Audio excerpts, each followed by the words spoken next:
স্বজনকে খাওয়ায় দিবা। উটের মালিক বলে, আমি যে উটকে জবাই করব, উটকে খাবার দেই না, এই কথা আপনাকে কে বলছে? সুবহানাল্লাহ। রহমাতুল্লিল আলামিন বলে, তুমিও বলো নাই, দুনিয়ার কোনো মানুষও বলে নাই, উট আমার কানে কানে বলছে।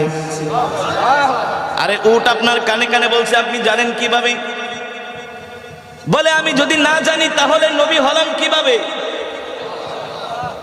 আমি যদি না জানি আমি নবী হলাম কিভাবে?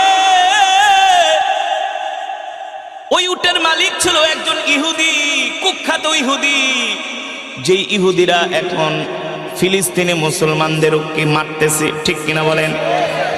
ইহুদিরা আগের থেকেই ওরা হলো পাপিষ্ঠ জাতি, মানুষকে এমনকি অন্য কোনো প্রাণীকেও তারা হত্যা করতে, কষ্ট দিতে তারা দ্বিধা করে না। উটের মালিক বলে, মুহাম্মদ, এ মুহাম্মদ,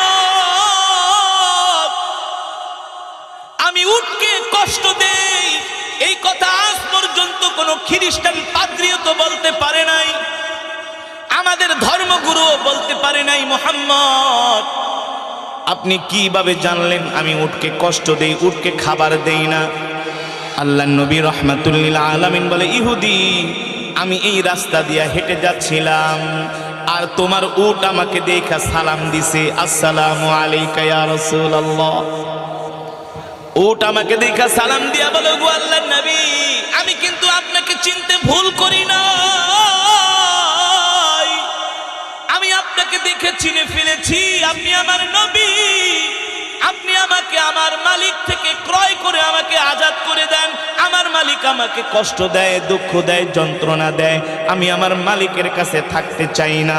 এবার ওই ইহুদি উটের মালিক বলে, ও মুহাম্মদ, যেই উট আপনার সাথে কথা বলে, যেই উট তার মনের দুঃখগুলো আপনার কাছে বলে, আপনি দুনিয়ার কোনো সাধারণ মানুষ না, আপনি হলেন আল্লাহর পয়গম্বর, কোনো সন্দেহ নাই। আপনি এখনই আমাকে কালেমা পড়ে মুসলমান বানায় দেন। ইহুদি কালেমা পড়ে মুসলমান হয়ে গেল। আল্লাহু আকবার। ইহুদি ডাক দিয়া বলে, ও আল্লাহর পয়গম্বর মুহাম্মদ সাল্লাল্লাহু আলাইহি সাল্লাম, এবার আমি শুধু উটকে আজাদ করব না, মুক্ত করব না, আমিও আপনার হাতে হাত রেখা কালেমা পড়ে মুসলমান হয়ে গেলাম। আজ থেকে আমি আপনার সাহাবী, আপনার সঙ্গী হয়ে গেলাম, আর বিনা পয়সায় উটটাকেও আমি মুক্ত করে দিলাম।